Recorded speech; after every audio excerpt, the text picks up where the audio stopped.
Well, in that report was Bridget Harris, a former advisor to Nick Clegg and one of the 3 women who spoke out about Lord Rennard's behaviour, which she claims took place in 2003. Kathy has been getting her reaction to the news that he's been questioned by police. Well, I'm not surprised that the police have taken these allegations very, very seriously. I hope that, I'm sure that the process will now sort of carry on in a proper and formal way.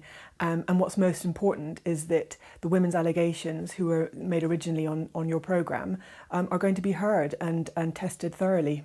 The fact that we now know that the police have questioned Lord Rennard under caution, where does that leave the likes of Baroness Williams, Lord Greaves, senior Lib Dem peers? I mean, Baroness Williams said that all the allegations have been hopelessly exaggerated and that Lord Rennard was a very fine man. Lord Greaves said these were fairly mild sexual advances.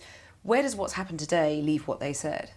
Well, I mean, I don't know how much they know about the personal circumstances and the allegations that we individually have to make. So it's possible that they were speaking, you know, out of knowing any more information. However, what I would say is that you can't have mild racism or mild homophobia or mild bigotry. I mean, in a way, inequality and discrimination and harassment are all seen in the eyes of the law as being wrong and can often, you know, lead to prosecutions. Do you think there is a danger that rather than changing the culture, this all goes too far?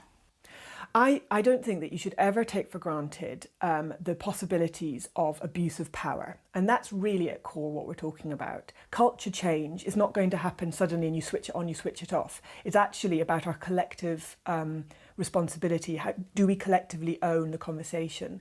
And do people feel entitled and protected and secure enough to speak out when they feel like something has happened that's gone wrong. But riven with sexism, you think, Westminster? Sexism is a problem, as it is in any industry, because as I said, I don't think we can take it for granted.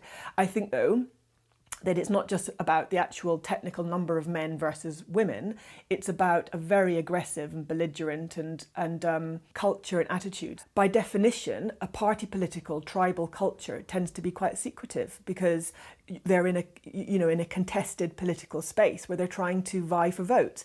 In that situation, you've immediately got institutional barriers to people speaking up because then it feels like you're speaking out against your tribe, or there's an election coming down the track, or don't rock the boat. Now, in all those circumstances, there needs to be robust procedures for, if you like, whistleblowers to feel secure and reassured that they can come forward. What damage do you think this has done to the Liberal Democrat Party?